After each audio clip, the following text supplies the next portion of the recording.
समजून घ्यायला नक्कीच आवडेल. पूर्वी. धन्यवाद सरिता. आणि आता आपण पुढच्या विषयाकडे वळूयात.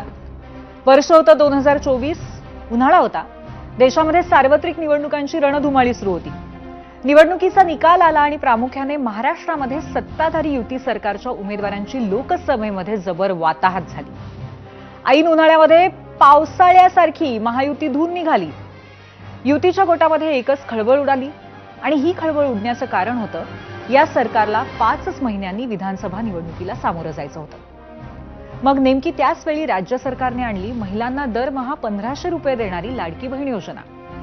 याच योजनेच्या लाटेवरती स्वार होत महायुतीने किंबहुना 2024च्या विधानसभेला जोरदार बहुमताने सर्वसामान्यांनी निवडून दिलं.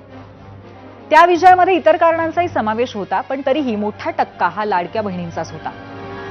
राज्यातच नाही तर संपूर्ण देशामध्ये चर्चेत आलेल्या या योजनेची मी आता दिलेली माहिती तुम्हाला असणार आहे. पण मग तुम्हाला प्रश्न पडला असेल की हा विषय आज पुन्हा का आलाय?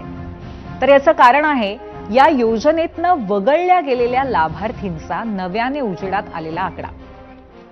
वगळण्यात आलेल्या बहिणींचा आकडा 80 लाखावरनं आता 92 लाखांवरती गेल्याचं समोर आलंय. मागच्या आठवड्यामध्ये कॅगच्या अहवालामध्ये सुद्धा याच योजनेमुळे राज्याच्या तिजोरीवरती भार असल्याचं स्पष्ट झालं होतं. आता लाभार्थी होण्यासाठीचे कडक निकष समोर आलेत आणि त्यामुळेच वगळलेल्या लाभार्थींचा आकडा मोठा असल्याचं स्पष्ट होतंय. या नव्या आकड्यावरनं आरोप प्रत्यारोप सुद्धा मोठ्या प्रमाणावरती सुरू आहेत आणि त्यावरूनच आता राजकारण सुरू झालंय. त्यामुळे आपला आजचा दुसरा प्रश्न याच विषयावरती आधारलेला आहे. पाहूयात लाडक्या बहिणींच्या या योजनेवरती असलेला दुसरा प्रश्न पोल सेंटरला. लाडकी बहीण योजनेतनं 92 लाख नावं वगळली, याचा महायुतीला राजकीय फटका बसेल का, असा हा प्रश्न आहे. होय आणि नाही, आपली मतं जरूर कळवा.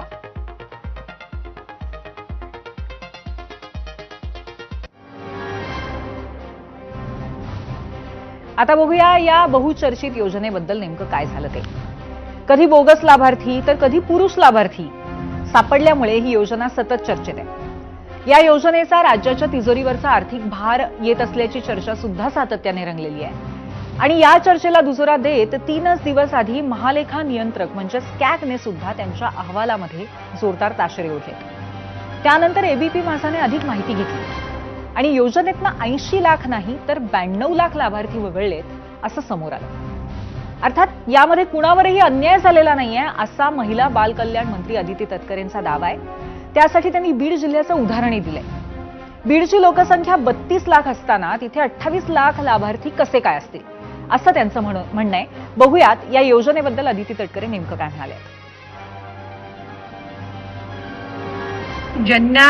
ज्यांना वारंवार संधी देऊन सुद्धा ई-केवायसी ची प्रक्रिया झाली नाही त्यांना त्या ठिकाणी योजनेचा लाभ आणि जे काही नियम आणि निकष ठेवलेले होते त्यानुसार या योजनेचा लाभाच्या दृष्टिकोनातून सरकारने त्या ठिकाणी निर्णय घेतला आणि कुठलीही पात्र महिला ज्यांनी ई-केवायसी ची प्रोसिजर केलेली आहे आणि तरी सुद्धा तिला त्या ठिकाणी लाभ मिळत नाहीये अशा पद्धतीचं कुठल्याही पात्र महिलेवर अन्याय किंवा त्या लाभार्थीवर अन्याय हा विभाग म्हणून किंवा शासन म्हणून केला जाणार नाही. आता मुळात हा वाद निर्माण झालेला आहे तो कॅगच्या अहवालानंतर. त्यामुळे महालेखा नियंत्रक म्हणजे कॅगने यामध्ये नेमके काय ताशेरे ओढलेत हे आपण आधी पाहूयात.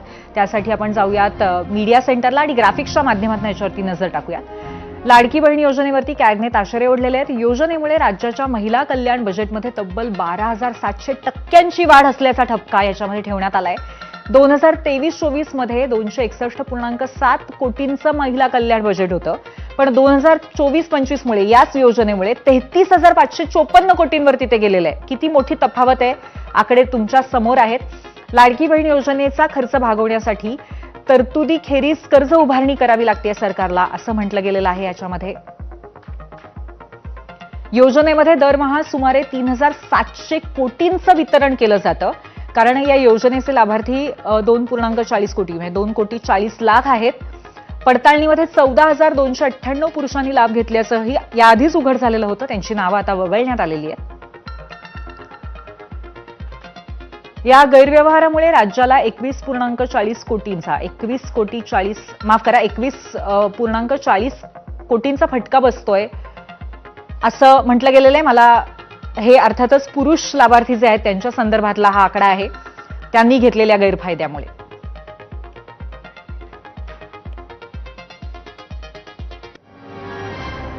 आणि या आकडेवारीनिशी योजनेचा बोजा राज्याच्या तिजोरीवरती पडल्याचं कॅगने दाखवून दिलंय.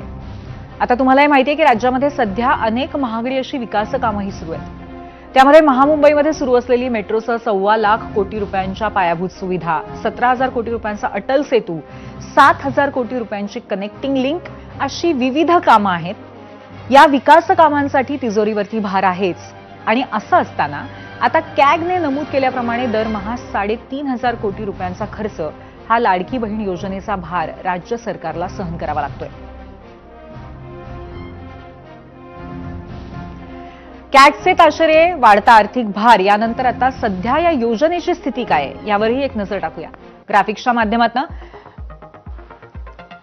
मूळ लाभार्थी संख्या होती 2.40 कोटी म्हणजे 2,40,00,000. 92 लाख वकळले गेले याच्यामधले लाभार्थी आणि आता 1,48,00,000 लाभार्थी अशी संख्या अखेर झालेली आहे.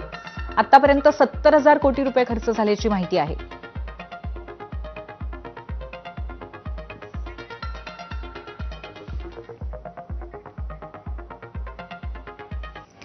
आता मला यातून तुम्हाला हे सांगायचं आहे की आर्थिक भारामुळे ही योजना राज्यासाठी भार ठरतीये. यामुळे वेगवेगळ्या आकडेवारीतनं आपण पुन्हा पुन्हा तेच बघतोय. त्यातून 92 लाख लाभार्थी वगळले गेलेत. मात्र त्याची कारणं ही योजनेच्या वेगवेगळ्या निकषांमध्ये दडलेली आहेत. त्यामुळे निकष कुठले आहेत आणि कशा पद्धतीने ते पुन्हा एकदा अंमलबजावणीमध्ये आणले गेलेले आहेत यावर नजर टाकूया. योजनेतलं लाभार्थी वगळण्यामागची कारणं आतापर्यंतची आहेत. आवश्यक केवायसी प्रक्रिया पूर्ण न करणं हा निकष गेल्या काही महिन्यांमध्ये समोर आलेला होता. पात्रतेचे निकष आणि अटी पूर्ण न करणं हा सुद्धा एक मोठा याच्यामध्ये प्रॉब्लेम आहे. काही महिलांचं वार्षिक उत्पन्न दिलेल्या उत्पन्न निकषापेक्षा अधिक होतं. वयोमर्यादेच्या अटीमध्ये अनेक महिला बसत नव्हत्या तरीही त्या लाभार्थी होत्या. त्यांची नावं वगळण्यात आली. इन्कम टॅक्स भरणाऱ्या महिलांचाही सुद्धा याच्यामध्ये समावेश होता. त्यामुळे अर्थातच त्यांचीही नावं कापली गेली. महिलांच्या नावाने पुरुष लाभ घेत होते त्यांची नावं सुद्धा यातून काढण्यात आली. शासकीय कर्मचारी असताना योजनेचा लाभ घेता येऊ शकत नाही, परंतु तसंही काही महिला करत होत्या. त्यांची नावं यातून वगळण्यात आली.